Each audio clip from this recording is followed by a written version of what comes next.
Hello, my name is John, and today we'll be reading God's Hope for America, given by Reverend Myung Moon, October 21st, 1973, Washington, D.C.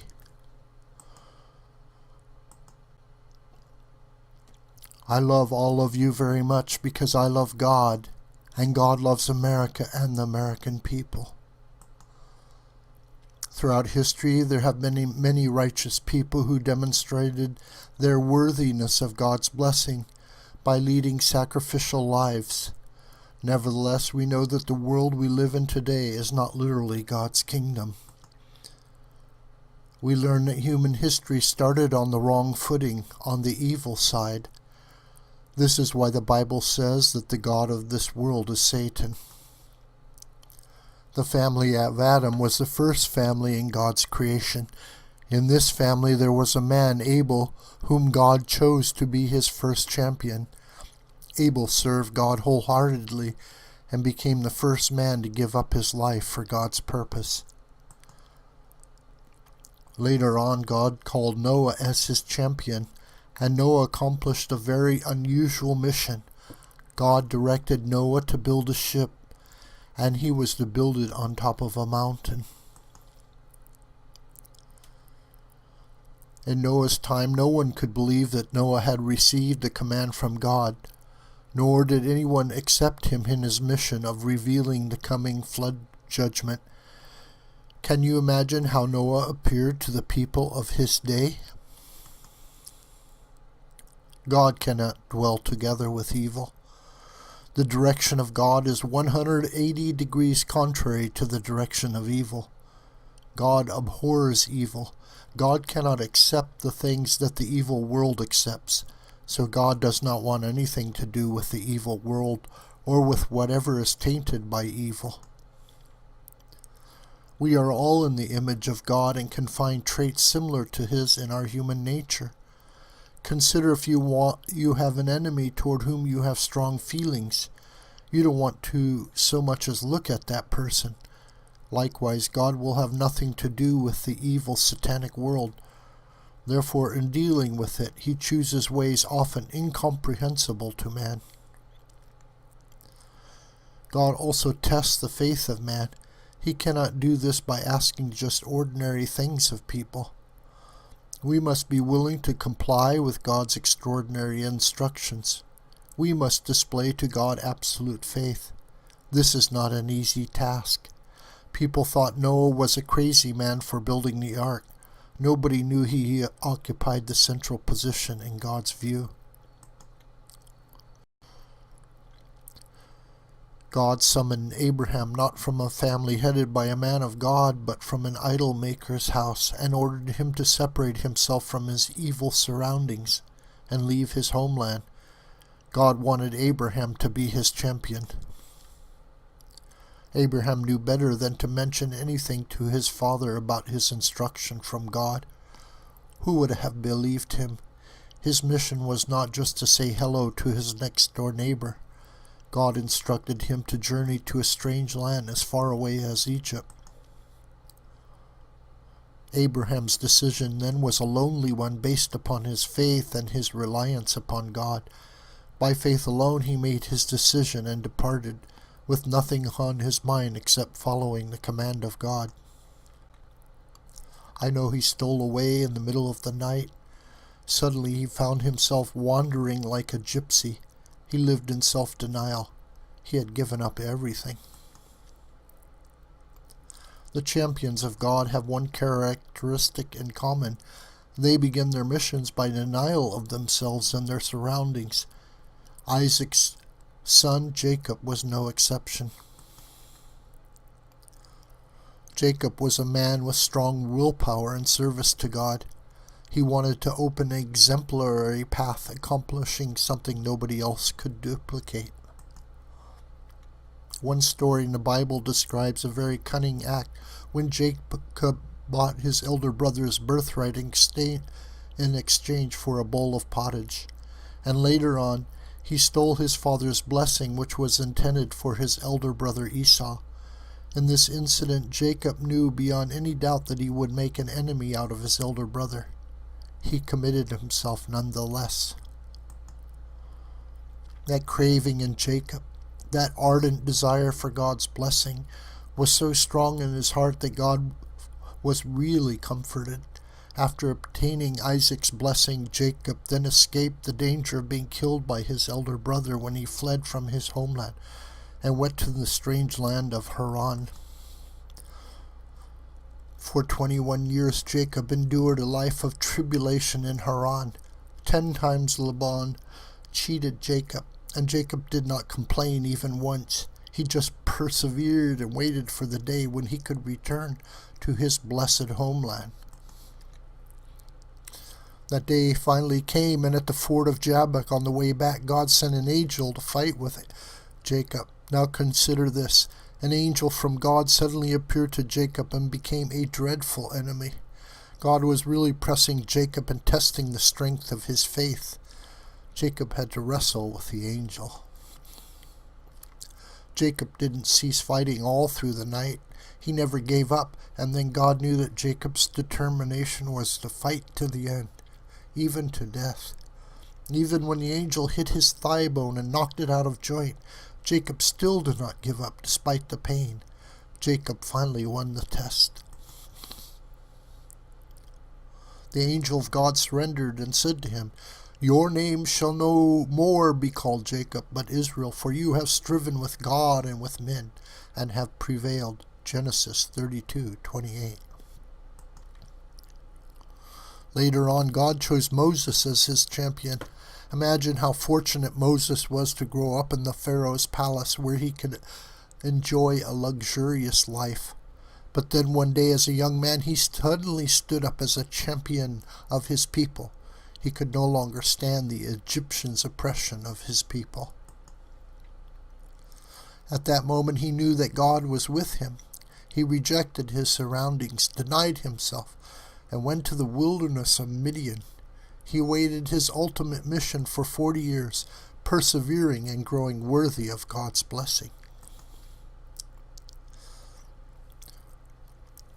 Moses' life was very humble and meek. Every day he surrendered himself anew to God's purpose and asked his divine guidance, eagerly awaiting his eventual mission, the leading of his people out of Egypt.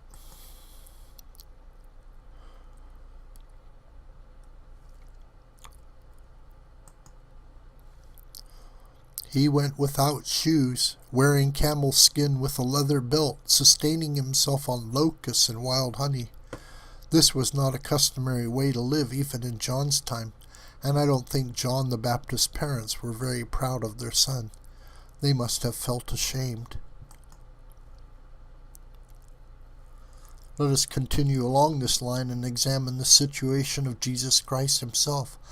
I am sure there are many devout Christians among you who have various opinions on the life of Jesus. There is so much to know, so many hidden truths within the Bible, which are not written explicitly. If I revealed some of these secrets, I am sure you would be amazed. Even though I know these things, I could not tell you those stories lightly. For then you would ask, how do you know such things? I learned them from Jesus, yes, and I learned them from God. Remember, at the time of Noah, nobody could believe Noah. At the time of Abraham, nobody could believe Abraham. By the same token, even though I will honestly tell you what actually happened at the time of Jesus, no one will easily believe me. From the point of view of the society of those days, Jesus was a fatherless child, an illegitimate child. In the sight of God, he was conceived by the Holy Spirit, but there was no way to prove it to the people. Mary conceived Jesus before marriage. Under the Jewish law, such a woman was to be condemned to death by stoning. Joseph suffered indignation because of Mary's situation and quietly waited until the right time to divorce her. Then an angel appeared to Joseph and said to him, "You are to take Mary as your wife. Do not condemn her, for she has a special mission from God." If Joseph had not been a righteous man, Mary would have automatically been condemned to death by stoning. You would not have believed Joseph if he spoke such things. Again, Joseph had to make a lonely decision. Without discussing the matter with anybody, he took his fiancée off to some secret hiding place. I'm sure Joseph went through a most difficult period in which he was full of suspicion about Mary. Joseph must have asked his wife to be, "Mary, we are close and have no secrets from one another. Now tell me what really happened to you. Who is the true father of the baby in your womb?" Therefore Joseph had certain suspicions and injured feelings in his heart. He thought, "My wife is not truly honest with me." Because of these circumstances, there was an emotional turmoil and upheaval in Jesus' family even after he was born. One day Jesus met his mother at a wedding feast in Galilee, and Mary informed Jesus that they had run out of wine. He called out to his mother, saying, "O woman, what have I to do with me?" John 2:4. The point is, he did not say mother, but instead called out woman. Later on, a disciple of Jesus came to him, saying, "Your mother and your brothers would like to see you." And Jesus replied, "Who are my mother and my brothers? Here are my mother and my brothers. Whoever does the will of God is my brother and sister and mother." Mark 3:33-35. This indicated that in the eyes of Jesus, the members of his family were not doing the will of God. Jesus suffered great anguish within his own family. There are many hidden stories not yet revealed. Many of the facts about his suffering are unknown. The Bible leaves a scanty record of the 30 years before Jesus' public ministry. If this were a glorious record, we can be sure that God and Jesus' disciples would have revealed it. But Jesus lived in sorrow and grief. He was an obscure figure for 30 years. People were therefore shocked one day when they heard him say, "I am the fulfillment of the law," and "Moses wrote of me." He proclaimed, "I am the Son of God, and the Father in heaven has sent me. I am the way, the truth, and the life. No one comes to the Father but by me." Jesus just bewildered people. He sounded so outrageous. Even John the Baptist had difficulty seeing Jesus as the Son of God, and John was supposed to come to prepare the people, make straight the way of the Lord. Today it is very easy to accept Jesus Christ as the Son of God because for 2,000 years Christianity has been glorifying him as God. But in those days the elders did not accept him, and the priests did not accept him either. They were no less intelligent than we are today. In fact, we would probably have compounded their mistakes if we had lived in the days of Jesus of Nazareth. They saw only an outcast, a blasphemer, and an outrageous heretic. They simply could not see the Son of God. Jesus had been long awaited. The Messiah was expected for 2,000 years, but when he finally appeared, there was no reception for him. The faith of the Jews at that time was no less powerful, no less devout than the faith of Christians today. Yet we know that the people Jesus associated with were not on par with the rest of society, that he mixed with harlots, tax collectors, and fishermen. We know the story that one day a young woman poured precious ointment over Jesus' body, then washed his feet with her hair. The 3 years of Jesus' public ministry were a far cry from the anticipated messiahship. No one understood Christ's true mission. The people judged the Son of God with sinful eyes according to their own earthly standards. And they treated him as they pleased. This sinful world can never be hospitable to the purity of Christ. He came to his own people, but the people received him not. As I mentioned, all the saints and prophets and righteous men of history had first to deny themselves totally and give themselves up to God. When he summoned them, they gave up their homes, their fortunes, their families, and their nations. Individual salvation is certainly important in the sight of God. God does not neglect that. However, that is not the ultimate purpose of God's work. God's will is the salvation of the world. God needs an individual to be his champion for the ultimate goal of world salvation. God summoned one family to be an instrument for the salvation of the world. God summoned his people to achieve the salvation of the world. God wants to have a nation as his champion for the ultimate fulfillment of world salvation. People in the time of Jesus were anxiously awaiting the Messiah, but they were thinking only of their own national glory as Israel, the chosen people of God. They did not understand the universal mission of Jesus Christ. It was the purpose of God to send the Messiah to the chosen people of Israel, so that the Messiah would unite with the chosen people. Then they could become soldiers of faith to fight for and achieve the salvation of the world. The foundation for the Messiah was laid through Jacob, the champion of the family, and through Moses, the champion of his people. Finally, the Messiah came to the nation of Israel. He was to be the champion of the nation and the champion of the entire world. The purpose of God is not the salvation of one church or one nation alone. It is the will of God that he sacrificed the lesser for the greater. Therefore, he will sacrifice the church or the nation for the world. If Christians today think only of their own salvation, their own heaven, and their own well-being, then they are not living in accordance with the purpose of God. If we are only concerned with the salvation of our own families, we are not worthy of God's blessings. If people focus on benefiting their own people alone or their own nation alone, then they are absolutely going against the will of God. God will give you your own salvation. When you become God's champion for the world's salvation, your own salvation is guaranteed. Now the Christian population is probably 1/7 of the total world population.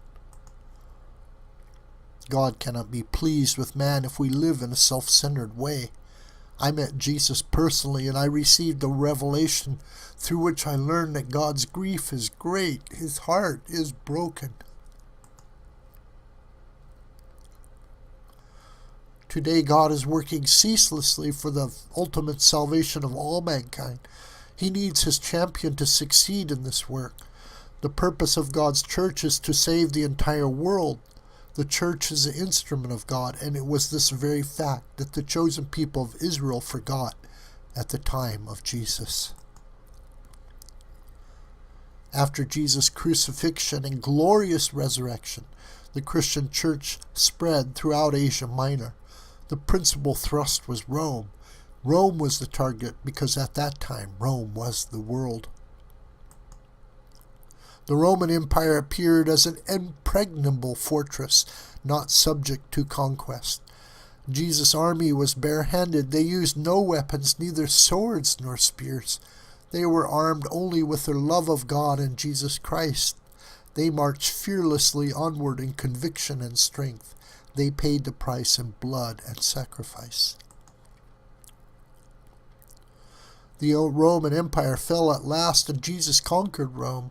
Roman Catholicism became the center of God's dispensation of world salvation. The Pope was in the position to become God's champion. However, in the Middle Ages, great corruption appeared in the church, and Christianity disintegrated in spirit. Medieval church hierarchies were interested in their own power, their own authority, and their own welfare. The church enjoyed formidable power both politically and economically. The hierarchy preserved this power, abused this power, and forgot about God's purpose. They clung tenaciously to their positions and ruthlessly persecuted any opponent. The church needed reform, so religious revolution came. Martin Luther launched the new Protestant Reformation, and the crackling flames of dissatisfaction quickly swept over all Europe, and a storm of revolt against the power of the church. Throughout the land, righteous people determined to win liberation from the old doctrines and practices. They wanted to worship God, not the church. Equality in the sight of God was their claim. Direct communication with God was their desire. Later in England, the people again protested against the intolerable corruption of the autocratic church. There was an outcry for the purification of the Church of England.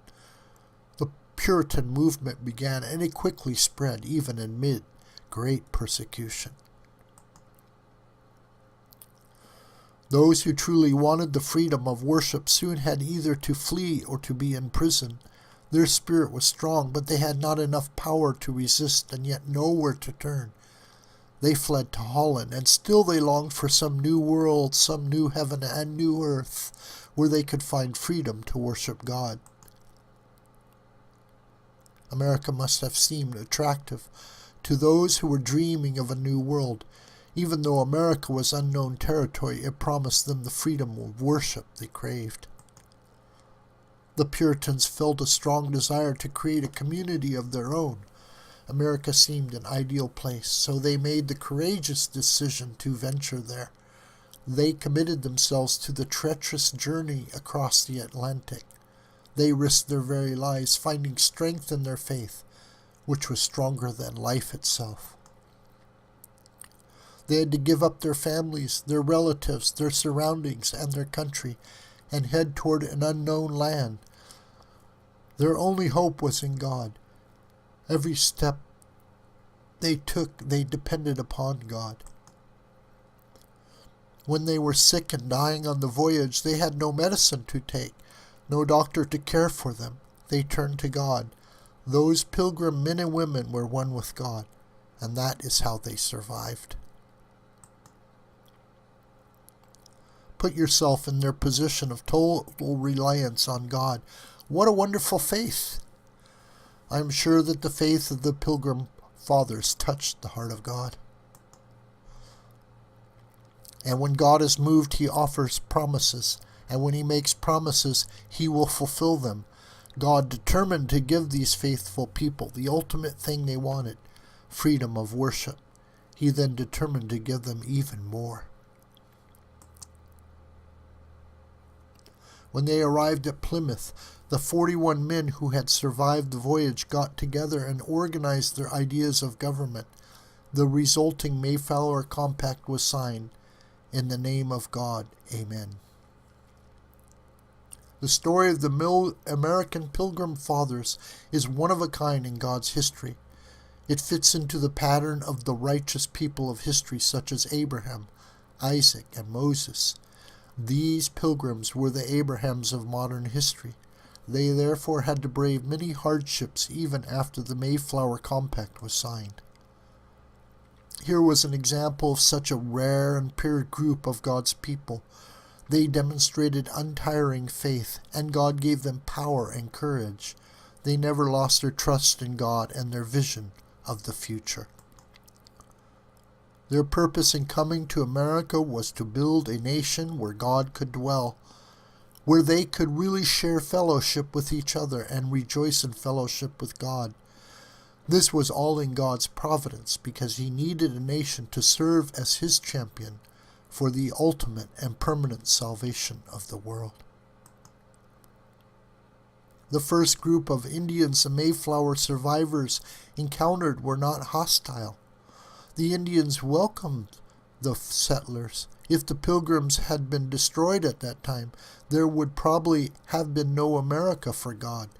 God intervened to save his people here in America. Why then did God give these settlers their great chance? Here is my interpretation. God sided with the American settlers because it was in his plan. Furthermore, these American settlers met God's requirements and truly demonstrated an unwavering faith in God. God could not help but give them his promise and fulfill that promise. America's existence was according to God's providence. God needed to build one powerful Christian nation on earth for his future work. After all, America belonged to God first, and only after that to the Indians. This is the only interpretation that can justify the position of the Pilgrim settlers. This continent of America was hidden away for a special purpose and was not discovered until the appropriate hour. The people of God came at the appointed hour.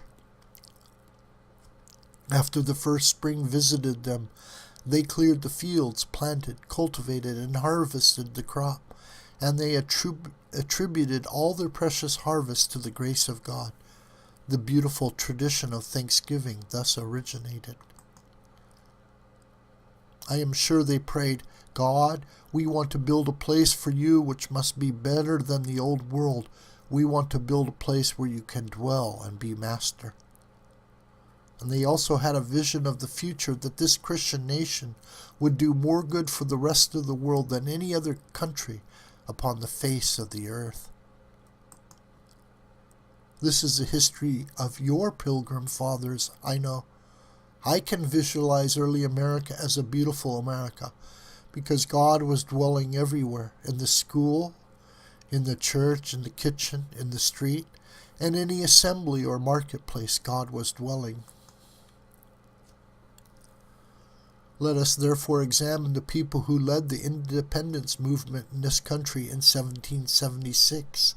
Those freedom fighters were traitors in the eyes of the British Crown. But God could use these traitors as his instruments, as his people, and through them he conceived and built the best nation upon the face of the earth. George Washington, Commander-in-Chief of the Continental Army, tasted the bitterness of defeat in many, many battles. When he finally faced the last heartbreaking winter at Valley Forge, he was serious. I'm sure George Washington prayed like this: God, it is you who led our people out of Europe and brought us over here to the New World. You do not want us to repeat the dull gray history of Europe. You liberated us and gave us freedom. You don't want to see the mistakes in Europe repeated in this land. Let me give you my pledge. I will build one nation under God.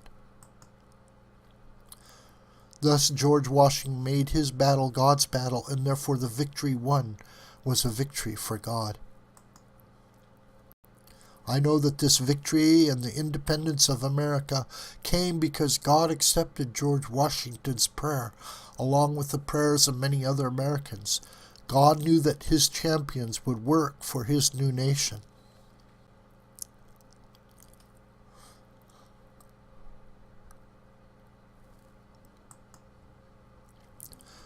But George Washington had nothing to work with, and the British Army had everything: power, authority, tradition, and equipment. They were proud of their military strength. The American Continental Army had no ammunition and few soldiers. George Washington finally had one weapon only: faith in God. I believe that George Washington's position paralleled David's in his fight against the giant Goliath. David won his battle in the name of God. They both let God vanquish their foe. Each of them put his whole heart, his whole being, his whole sacrificial spirit into the battle and won. Now it is a significant fact that throughout history God's people could never be blessed on their own homeland. God moves them out of their homeland and settles them on a foreign soil, and there they can become a people and a nation of God. According to the pattern, the American people journeyed in faith out of their homelands, came across the ocean to the New World, and here they received God's blessing. God had a definite plan for America. He needed to have this nation prosper as one nation under God. The British Army fought for their king. For them, the British crown was supreme. The American Army fought for their king. God was their only king, and he alone was supreme. In this respect, America is a unique nation. Even your money, the bills and coins, are impressed with such a beautiful inscription: "In God we trust." No other nation does such a thing. Then whose money is it? Your money? Is it American money? No, it is God's money. You are the stewards, and God has deposited his wealth in your hands. Yes, this nation is not the American nation. It is God's nation.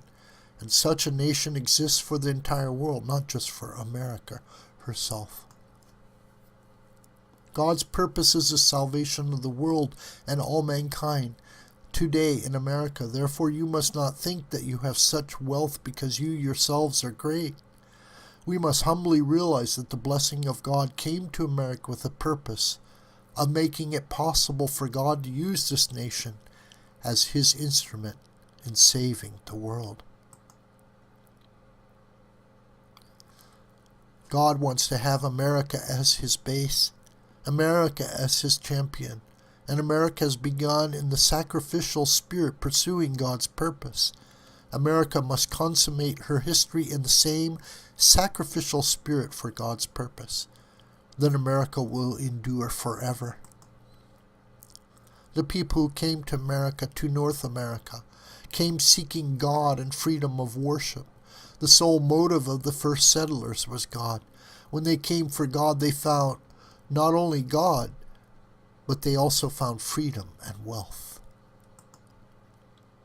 At the same time, many people went to South America. Their sole motivation was to find gold. South America is a fertile land, no less than the North American continent. But when the colonists' motivation was gold, they could find neither gold nor God nor freedom, and the South American countries remain underdeveloped nations. America is the miracle of modern history. You have built the most powerful nation in history in a short time. If God had not been the principal partner, creating today's America would have been impossible.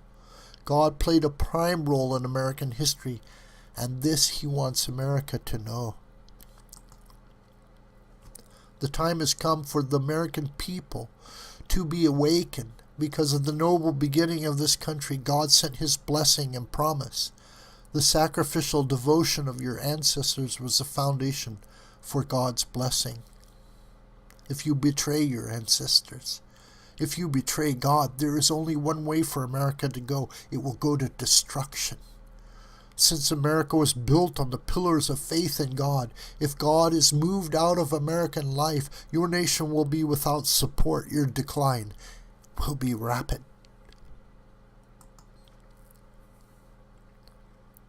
History was sown in the time of Jesus. Jesus was the seed of history. His crucifixion was the sowing. There were two thieves crucified with Jesus, one on the right-hand side and one on the left-hand side. Today we are aware that communism is a strong force in this world. The communists say, there is no God. And the democratic world or free world says God exists. The thief crucified on Jesus' right side foreshadowed the democratic world, and the thief crucified on Jesus' left side represented the communist world. There was also a defender of Jesus, the thief on the right. He said to the thief on the left, do you not fear God, since you are under the same sentence of condemnation? And we indeed justly, for we are receiving the due reward of our deeds. But this man has done nothing wrong. Luke 23:40-41. What faith was shown by this man on the right-hand side of the cross? He forgot his own death and defended Jesus. What a noble deed. And Jesus responded, truly I say to you, today you will be with me in paradise. Luke 23:43. The free world is in the position of the right-hand thief. And America is the center of those God-fearing free world nations. America has been chosen as the defender of God, whereas communism says the world, there is no God. You must give America to the rest of the world as a champion for God. When America helped others, sent out missionaries and more aid to starving people, she enjoyed her golden age. Confrontation with communism could be done from a position of strength at that time. But today America is retreating. It is not just an accident that great tragedy is constantly striking America and the world. The spirit of America has declined since then. Unless the leadership of this nation lives up to the mission ordained by God, many troubles will plague you. God is beginning to leave America. This is God's warning. In our time, all Christians should be world champions, destined to fulfill for God the role of the right-hand side thief. Christians must rise and be willing to struggle for the salvation of the world. But Christians today are too busy perfecting their separate denominations and church interests. We must unite with the coming of the Lord. The end of the world signifies that the time of the arrival of the Lord of the second advent is near. He must have a base somewhere, some foundation prepared, upon which he can begin to fulfill his mission. America is meant to be that base, but America is deeply troubled. When I first came to America, I went to New York and stood on Fifth Avenue during the rush hour. Suddenly, tears began pouring down my face. I looked at the wonder of the Empire State Building and the magnificence of the new Trade Center, the tallest buildings in the world, but I asked myself, does God dwell in those buildings? New York is becoming more and more a city without God. It is a city of crime. Such a beautiful city is now crumbling. I can see so much immorality and so many signs of godlessness in that city. It was shocking to my eyes as they stood watching during that rush hour. I could see so many things at once that are all intolerable in the sight of God. America has been known as a melting pot, where people of all colors, creeds, and nationalities are melted into one new breed. In order to melt anything, heat is required. Do you know who provided the heat for America? God was that heat. Without God, you could never have melted your people together. America could only achieve true brotherhood through the Christian spirit. But when you begin to lose this foundation, America's moral fiber will deteriorate. Today, there are many signs of the decline of America. I can read the sign which says, God is leaving America now. If this trend continues, in a very short time, God will be with you no longer. God is leaving American homes. God is leaving your society. God is leaving your schools. God is leaving your churches. God is leaving America. There are many signs of atheism in this once God-centered nation. There are many laws enacted that only a godless society could accept. There was a time when prayer was America's daily diet. Today you hear prayers in American schools no longer.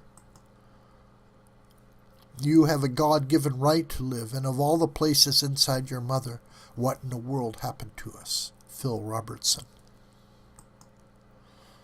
American churches are becoming senior citizens' homes. The future of America depends upon the young people, and the churches are failing to inspire America's youth. We need a spiritual revolution in America. A revolution of heart must come to America. Individualism must be tied into a God-centered ideology. I know that God sent me here to America. I did not come here for the luxurious life in America. Not at all. I came to America not for my own purposes, but because God sent me. For 6,000 years, God has been working to build this nation. The future of the entire world hinges on America. God has a very great stake in America.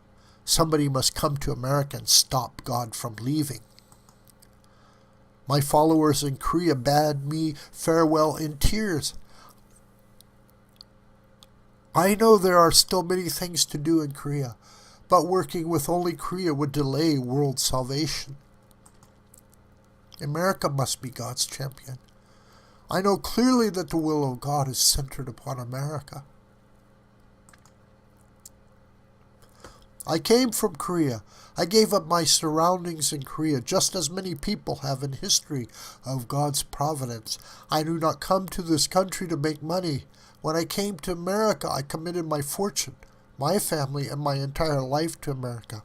I came to a new country where I could serve the will of God.